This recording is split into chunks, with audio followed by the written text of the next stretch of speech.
Kalau kalian ngelihat list film Indonesia yang tayang di bioskop setiap bulannya, gak mungkin dalam sebulan itu gak ada film horor.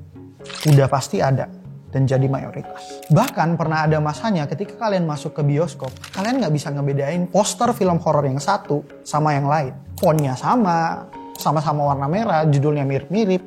Siksa kubur lah, siksa neraka lah, suster ngesot, suster keramas, you name it. Enggak, video ini gak bakal ngomongin, ayo perangi film horor Indonesia. Itu film yang gak berdidik dan film kolot. Enggak teman-teman. Justru dalam video ini kita bakal ngebahas Indonesia butuh film horor. Halo semuanya, nama gue Peho dan gue ex mahasiswa film. Dan ini bakal jadi episode pertama gue, judulnya Film as Art, Technology and Business.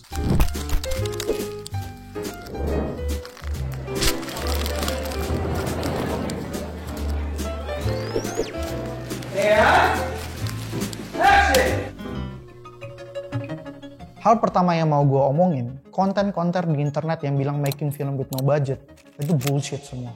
Ya bang, gue syuting pakai kamera sendiri, cuma sama aktor dan gak pakai lighting. Lu pikir kamera sendiri itu nggak beli pakai duit gitu? Dipinjemin sama temen. Emang temen lu beli kameranya pakai daun kelor gitu? Aktor lu kasih makan nggak? Gak mungkin kan aktor lu kasih makan rumput gitu di ladang. Emang dia kambing lah. Kalian perlu tahu, sekecil-kecilnya produksi film itu pasti ada budgetnya. Budget equipment, kru, akomodasi, transport, makan. Itu semua ada uang yang ngalir. Film adalah salah satu bentuk seni yang secara inheren bergantung pada sistem produksi industri. Artinya, sekecil-kecilnya suatu produksi, pasti ada uang yang ngalir di belakang.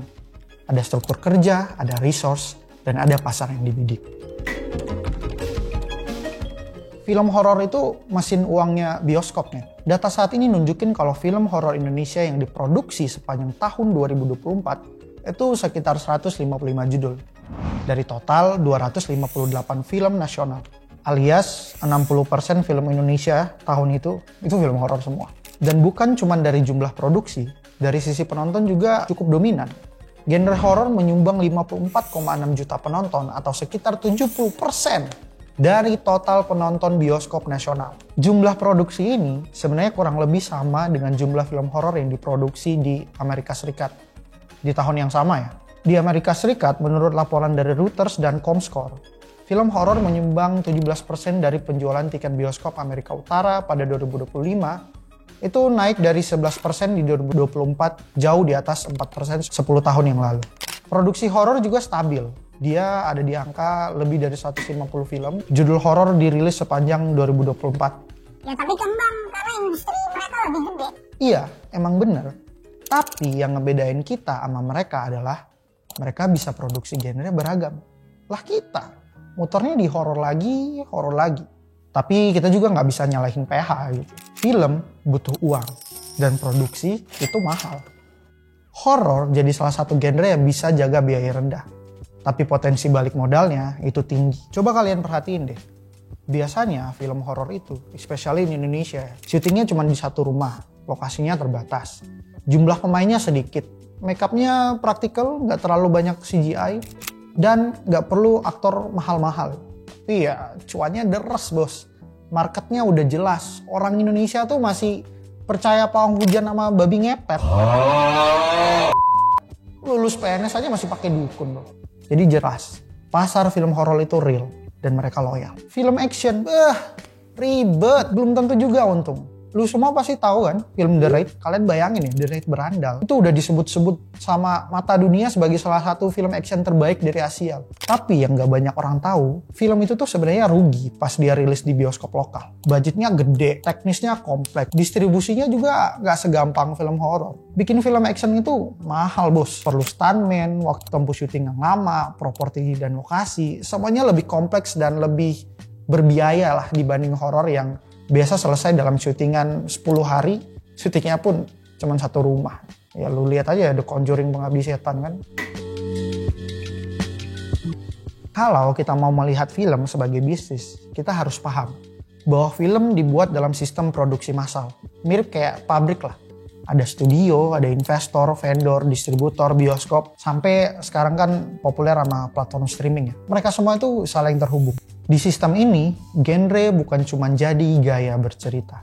Tapi ini bisa jadi alat prediksi apa yang diinginkan sama pasar. Thomas Katz memperkuat statement ini. Genre dibentuk sebagai alat stabilisasi industri. Ia menawarkan formula yang udah cukup familiar dalam masyarakat tapi tetap fleksibel. Saat filmnya dikostumisasi, ceritanya masih bisa cukup mengikuti tren yang ada di pasar. Jadi bukan soal horor ini film yang mendidik atau tidak, tapi genre ini adalah genre yang paling efisien buat memutar uang. Kenapa genre populer berbeda di tiap negara? Kalau suatu genre film bisa menjadi strategi ekonomi, yang jadi pertanyaan, kenapa genre tertentu selalu mendominasi di masing-masing negara? Kita lihat US, didominasi sama film superhero dan action, itu karena refleksi dari budaya individualisme, militerisme, dan fantasi kekuatan. Di sana senjata api dijual dengan bebas kan. Jepang juga sebenarnya nggak beda jauh sama Indonesia. Sebenarnya di sana tuh cukup tabu tau kalau kalian ngomongin soal seks di ruang terbuka. Tapi ini yang jadi kesempatan buat mereka eksplorasi lebih liar di layar lebar. Lahirlah tuh AV yang suka kalian tonton pakai VPN. Industri film Korea, mereka banyak melodrama gitu. Karena masyarakatnya masih hidup di bawah bayang-bayang budaya patriarki. Hidup di perkataan, bikin hubungan makin rumit, orang makin sibuk, orang makin stres, dan banyaknya angka perceraian. Melalui film drama, orang-orang merasa jadi punya tempat curhat massal gitu kalau di Korea. Noel Carroll dalam The Philosophy of Horror bilang bahwa horor populer karena menawarkan sensasi intens dalam ruang yang aman. Kita bisa mengalami rasa takut, jijik, dan trauma. Tapi kita masih bisa ngendaliin rasa takut itu. Yang jadi pertanyaan, kenapa film horor di Indonesia sangat dibumbui oleh agama, azab, dan dunia gaib? Apa karena kita belum bisa bedain antara moral dan hiburan?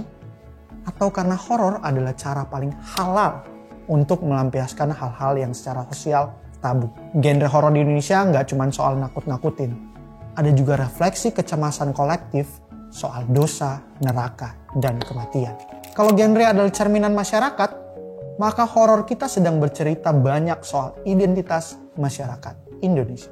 Ini episode pertama buat kita membahas soal film itu bisnis, art, dan teknologi. Kalau kalian tertarik, jangan lupa like, comment, dan subscribe. Dan see you di next episode. Ciao! Nggak kelihatan kan sama Bu Robert?